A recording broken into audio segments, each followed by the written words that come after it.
Hey everyone, Ryan here with M&R Productions, and this is the Batmobile Tumbler Scarecrow Showdown with 422 pieces, given set number 76329, and in the US retails for $40. This releases October 1st, just a month prior to the big Tumbler. So this provides a fairly cheap alternative to the $200 version of this vehicle. So I kind of like that they're just releasing this now, and then a month later they're going to release a big version of this. Kind of like an iPhone 13 mini and an iPhone 13 Pro. Anyway, the two characters in this one are Scarecrow and Batman. Definitely could have used a Dark Knight Trilogy Joker, but that's going to be exclusive to the bigger set. We do have the Tumbler obviously shown off on the front. Side box art blank. Other side box art's got Batman and Gotham. And then our back of the box shows the Tumbler from behind, so you can just get a different view of it, see what's going on back there. Batman taking out the Tumbler, as well as showing off the features of the Tumbler and how you can change around Batman's faces.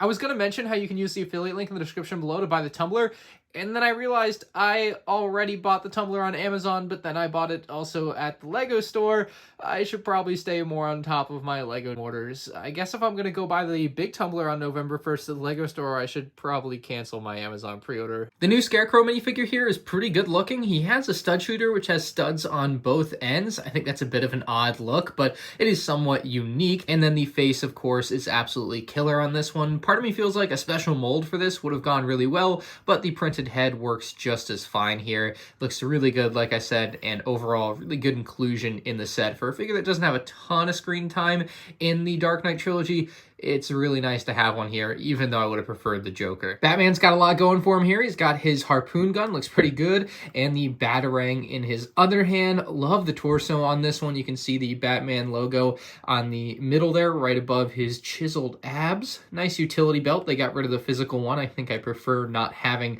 the physical one. He's got a very nice cape. It only does have one hole, so you don't have to worry about trying to line them up. And lifting that cape up, you can see his back looks really nice as well. He, of course, has his Batman mask, and if we remove that, you can get a full view at that face with the line on it. Definitely looks weird if you take it off. He's got a second head, though, that looks like this. It only has one facial expression on it, but you can put the mask over it, and it gives Batman a much darker look there.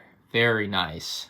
Look at what we have here. It's a smaller Lego Batman Tumbler. I wanted to say mini Tumbler, but there technically is a mini Tumbler they released a few years back, so it's not really that. That's way smaller than this. But this is like a minifig usable Lego Tumbler playset, and I really like it for that. It's really cool. I'll show you it next to the big one I have later on. But wow, this thing is really good for 40 bucks, I think. It's small, it's compact, it is one of the most well-built $40 sets I've ever seen. It's very intricate. There's a lot of very interesting angles applied to this build to get the shape right, because this is not a particularly easy vehicle to build, and getting it in this smaller scale with most of the correct angles and everything was probably a tough thing for the designers, and I think it turned out rather well. So you got the two wheels at the front, you got a sticker on here as well. We have some stud shooters, which have two studs on the end. We all know how stud shooters work, but like, I'm gonna show you anyway. All you do is push down. Wow, the stud fires. Very interesting use of a Batwing piece here on the side to get a nice large panel. Same thing on the other side. Pretty symmetrical build, except for inside the cockpit of the Tumbler, but we'll get to that momentarily. Got a couple lights on either side behind there. Those look pretty good. Moving around to the side of the Tumbler, though, we have some very nice stickers here, which provide fair detail. We have very nice tiling here, which unfortunately gets a little smudged up. So I guess my fingers were a little greasy building this or something, but it ends up not looking particularly great in black. Sometimes you got to wipe that down. I really like what they did here to basically add the supports for the roof. Obviously, it's not actually connected to the roof, but the idea is there for what it's supposed to be. More stickers on that side, and as we get to the back, we got a lot more armor and paneling. It all looks really good. I actually particularly like this piece that they wedged in here, right between the side and the wheel. This piece, I don't know what it is. I don't know where it's from. I've never seen it before. Let me move this wing piece out of the way. You get a better idea of what it is, and it just works really well for this set. So that's the piece there, and it has this nice angle to it that adds armor, and you don't have this giant gap here that you would probably end up with otherwise. They've basically solved that with that piece. You got the giant wheels at the back, the rocket thruster. You can see some more gold in there. Just nice gold accents on the set. Kind of black with a golden gray accent in general to it. But yeah, the big double wheels on the back, pretty nice. They aren't completely friction free, wouldn't expect that, but